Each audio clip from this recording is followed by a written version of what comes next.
ഓം ശ്രുതിസ്മൃതിഃ പുരാണാനാം ആലയം കരുണാലയം നമാമി ഭഗവത്പാദം ശങ്കരം ലോകശങ്കരം.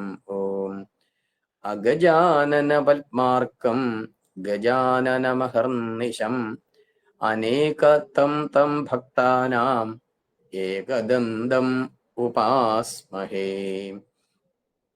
യാ കുന്ദേന്ദുതുഷാരഹാരധവള യാ ശുഭ്രവസ്ത്രാവൃത യാ വീണാപരദണ്ഡമണ്ഡിതകര യാ ശ്വേതപദ്മാസന യാ ബ്രഹ്മാച്യുത ശങ്കര പ്രഭൃതിഭിർദേവൈ സദാ പൂജിതാ സാ മാം പാതു സരസ്വതീ ഭഗവതി നിശേഷജാഢ്യാപഹ.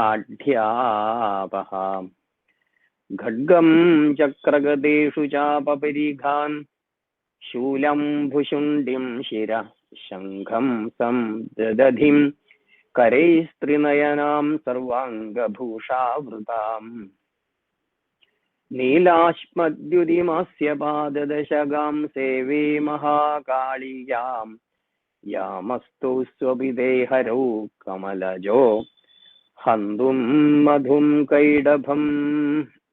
ശ്രീ മഹാദേവി നമഃ.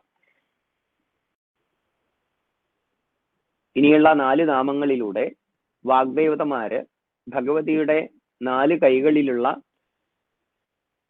ആയുധങ്ങളെ കുറിച്ച് പറയുന്നു.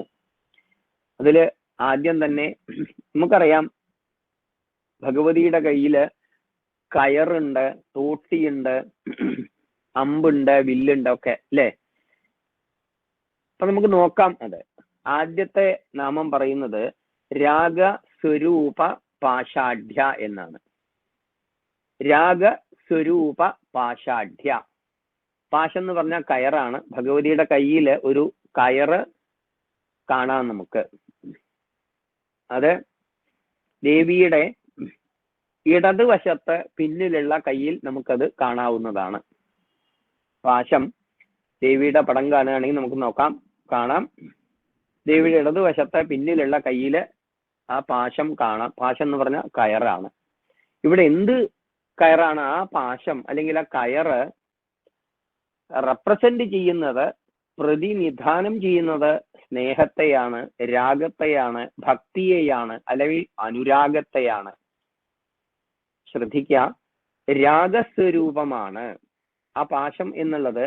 സ്നേഹത്തിന്റെ സ്വരൂപമാണ്, അല്ലെങ്കിൽ ഭക്തിയുടെ സ്വരൂപമാണ്, അല്ലെങ്കിൽ അനുരാഗത്തിന്റെ സ്വരൂപമാണ്. അപ്പൊ ഭക്തിയെയും സ്നേഹത്തെയും അനുരാഗത്തെയും ഒക്കെ പ്രതിനിധാനം ചെയ്യുന്നതാണ്, അല്ലെങ്കിൽ റെപ്രസെന്റ് ചെയ്യുന്നതാണ് ദേവിയുടെ കയ്യിലുള്ള ആ പാശം എന്നുള്ളത്. ആ പാശം കൊണ്ട് രാഗസ്വരൂപമാകുന്ന, ഭക്തിസ്വരൂപമാകുന്ന, സ്നേഹസ്വരൂപമാകുന്ന ആ പാശം കൊണ്ട്, കയറുകൊണ്ട് ആഢ്യയായവൾ അല്ലെങ്കിൽ ശ്രേഷ്ഠയായവൾ എന്ന് അർത്ഥം സാമാന്യം നമുക്ക് കാണാവുന്നതാണ്. അപ്പോ പല വിധത്തിലുള്ള സ്നേഹബന്ധങ്ങളെ, രാഗബന്ധങ്ങളെ, അനുരാഗബന്ധങ്ങളെ, ഭക്തിബന്ധങ്ങളെ നമുക്ക് ഈ അവസരത്തിൽ ചിന്തിക്കാവുന്നതാണ്. ഭാര്യയും ഭർത്താവും തമ്മിലുള്ള ബന്ധം, അത് ഊട്ടിയുറപ്പിക്കുന്നത് തീർച്ചയായിട്ടും സ്നേഹമാണ്, അല്ലെ? ആണെന്ന് പറഞ്ഞൂടെ നമുക്ക്? ഭാര്യാഭർത്തൃ ബന്ധം സൗന്ദര്യലഹരിയിൽ പ്രത്യേകം പറയുന്നുണ്ട്. ശിവനും പാർവതിയും തമ്മിലുള്ള ആ ബന്ധത്തെ കുറിച്ച് പറഞ്ഞ അവിനാഭാവ ബന്ധമാണ്. ശിവനില്ലെങ്കിൽ ശക്തിയില്ല, ശക്തിയില്ലെങ്കിൽ ശിവനില്ല. അത്തരത്തിലുള്ള ഒരു ഭാവബന്ധമാണ് ഭാര്യ ഭർത്താക്കന്മാർ തമ്മിൽ വേണ്ടത്. ആ ബന്ധം പരസ്പരം ജീവജാലങ്ങളെ കൂട്ടി ഇണക്കുന്നതാണ് എന്ന് മനസ്സിലാക്കുക. അതുകൊണ്ടാണ് രാഗസ്വരൂപ പാഷാഢ്യം എന്ന്. രാഗം കൊണ്ട്, അനുരാഗം കൊണ്ട്, ഭക്തി കൊണ്ട്, സ്നേഹം കൊണ്ട് പരസ്പരം ബന്ധിപ്പിക്കുവാൻ, ആകർഷിപ്പിക്കുവാൻ സാധിക്കുമെന്ന് മനസ്സിലാക്കുക. അതുപോലെ തന്നെ അമ്മ കുഞ്ഞ് എടുത്തു നോക്കൂ, അമ്മയും കുഞ്ഞിനെ എടുത്തു നോക്കൂ, അല്ലെ? അത് വല്ലാത്തൊരു വൈകാരികമായ ബന്ധമാണത്. പരസ്പരം ഇണക്കുന്നതാണ്. അപ്പോ നമുക്ക് ഈ നാമത്തിലൂടെ പരസ്പരം ബന്ധിപ്പിക്കുന്നതാണ്. സ്നേഹത്തിന്റെ കയറാണ് അമ്മയുടെ കയ്യിലുള്ളത് എന്ന് ഈ നാമത്തിലൂടെ നമ്മൾ മനസ്സിലാക്കേണ്ടതാണ്. മറ്റൊന്ന്, ഈ രാഗമായാലും അനുരാഗമായാലും സ്നേഹമായാലും ഭക്തിയായാലും ഇതൊക്കെ മനുഷ്യരുടെ ഹൃദയത്തിൽ നിന്നും മനസ്സിൽ നിന്നും വരേണ്ടതാണ്. ചിത്തവൃത്തി വിശേഷമാണ് ഏത് ഈ സ്നേഹം അല്ലെങ്കിൽ അനുരാഗം എന്നൊക്കെ പറയുന്നത്. ഭക്തി, സ്നേഹം, അനുരാഗം, രാഗം എന്നൊക്കെ പറയുന്നത് എന്താണ്? ജീവജാലങ്ങളുടെ ചിത്തവൃത്തി വിശേഷമാണ് എന്ന് മനസ്സിലാക്കും. മനസ്സിൽ നിന്നാണ് ഉണ്ടാവുന്നത് അല്ലേ? മറ്റൊന്ന്, ഏത് തരം ബന്ധങ്ങളെയും നേരത്തെ സൂചിപ്പിച്ചു, ഭാര്യാഭർത്ത ബന്ധം, നമുക്ക് പല പല ബന്ധങ്ങളും ഉണ്ടാവും അല്ലെ?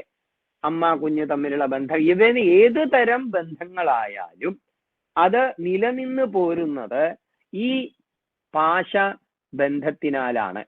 സ്നേഹപാശം കൊണ്ട് കെട്ടി ഇടുക. അപ്പൊ പിന്നെ നമുക്ക് എവിടേക്കും പോകാൻ പറ്റില്ല.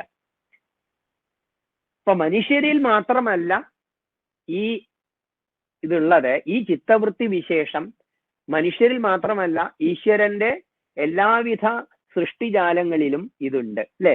നമ്മൾ നോക്കിയ കാര്യം, മൃഗങ്ങളെ എടുത്ത് നോക്കി നോക്കൂ, അവർക്കും ഉണ്ട് ഈ സ്നേഹ ഇതുണ്ട് അല്ലെ?